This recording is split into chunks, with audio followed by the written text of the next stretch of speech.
Alex, quer dizer que o Bolsonaro vai cair no dia do seu aniversário, verdade? Não, essa manifestação é uma homenagem, primeiro, ao 247, né? A gente tem que parar com esse negócio de 2407. Não, é 24/7. É uma homenagem claríssima a todos nós do 247. Em primeiro lugar. Segundo lugar, ao meu aniversário. E hoje é o dia, Paulo, que está todo mundo falando na corrupção do governo de Jair Bolsonaro. Está aqui, ó, o Ministério Público aponta a corrupção do governo na compra superfaturada da vacina Covaxin. O cara lá da Precisa, que é a empresa que faz a intermediação, diz que está em quarentena, que não pode ir à CPI. Então a CPI vai discutir outras coisas no dia de hoje. Mas realmente o assunto da corrupção do Bolsonaro está crescendo. Fala, Paulo. Olha, o assunto está crescendo porque a crise do Bolsonaro está crescendo. O Bolsonaro está ficando cada vez mais fraco e a gente sabe que na política brasileira as denúncias de corrupção, elas têm a dimensão da política é muito maior do que os fatos em si. Neste caso, os fatos em si são gravíssimos. São gravíssimos. É uma história assim, absolutamente inacreditável de uma tentativa de vender uma vacina por um valor 1000% a mais do valor original, sem nenhuma explicação, sem nenhuma explicação técnica de sua capacidade, de sua potência, sua eficácia, qualquer coisa, nenhuma explicação porque essa elevação de todo o preço, claramente é aquela negociação suspeita que exige explicações e que, pelo visto, não tem explicações. Porque se tivesse, o caso já teria sido eliminado, arquivado, esquecido nas conversas preliminares que vêm há muito tempo. Ou seja, há muito tempo que essa conversa está ali, com personagens falando do assunto, sendo ouvidos, o Ministério Público conversa, tem uma fonte anônima que já se sabe até quem é, hoje em dia não é mais anônima, que é um servidor, enfim, que está informando o Ministério Público com muita clareza, ou seja, é uma coisa de uma gravidade imensa, até porque fica claro que em vez de comprar, negociar vacinas palpáveis por um preço razoável, o governo estava fazendo um negócio que, assim, suspeitíssimo, né? E o que expôs os brasileiros a esse morticínio, né? Que é esse 500 mil de mortes. Ou seja, não só se praticou um genocídio, como ainda se quis ganhar dinheiro com. Porque a proximidade do então ministro Pazuello dessas tratativas é imensa. Um dos operadores ali era um homem de sua confiança, um tenente-coronel. E, bem, nós sabemos até que ponto chegar a proximidade do Pazuello com o Bolsonaro e como um protege o outro. Bem, isso é de uma gravidade tal que, numa crise, na crise que o país se encontra, o isolamento político do Bolsonaro, essa crescente oposição que ele enfrenta, essa pode ser uma crise que cai como uma luva para derrubar um governo ou para deixar esse governo assim completamente incapaz de andar.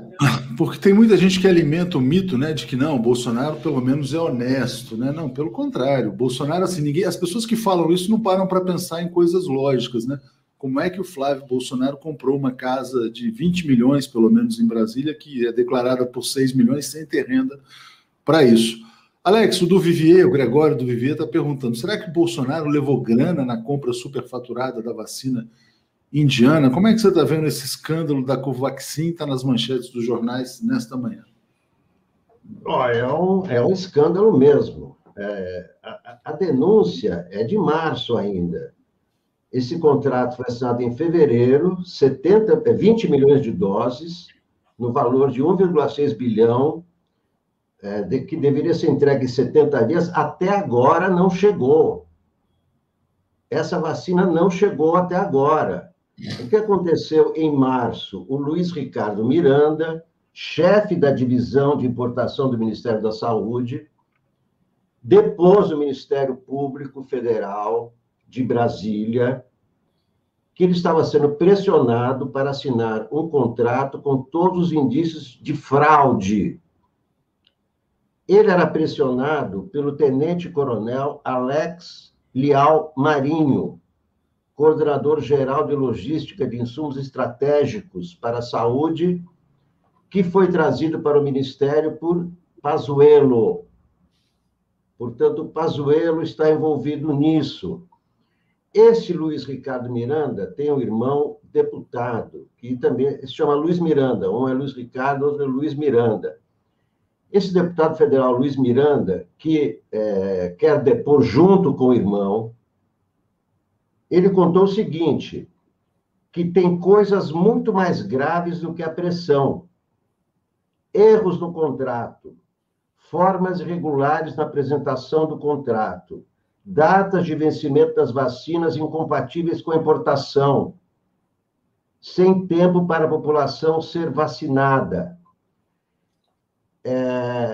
Quando o repórter da Folha pergunta ao Luiz Miranda para ele dizer como a coisa foi encaminhada, como essa denúncia foi encaminhada, o deputado diz o seguinte: eu levei essa denúncia adiante. O repórter pergunta: para quem? Quem você contactou? Ele diz assim: se eu te contar, cai a República. Se eu te contar, cai a República. Está envolvido nisso também o líder do governo na Câmara, Ricardo Barros, porque essa empresa, a Precisa Global Saúde, a Global Saúde é dona da Precisa, durante a gestão de Ricardo Barros no Ministério da Saúde, recebeu 20 milhões para medicamentos de doenças raras que jamais entregou. Então, já teve essa fraude, mesmo assim, essa empresa assinou contrato para trazer essas doses que não vieram. Então, é um escândalo de grandes proporções, é um mistério. O Ministério Público do Distrito Federal, por meio da procuradora Luciana Loureiro, fez um relatório dizendo que há indícios muito graves nesse escândalo. Então, muito suspeita a ausência do dono da Precisa. Essa desculpa que ele deu, evidentemente, que é para ganhar tempo. E na sexta-feira vão depor os irmãos Miranda. Exatamente. Essa coisa dos irmãos Miranda é muito importante. E o cara da Precisa está dizendo que não vai depor porque estaria cumprindo quarentena. Papo furado, desculpa, ele está fugindo da CPI.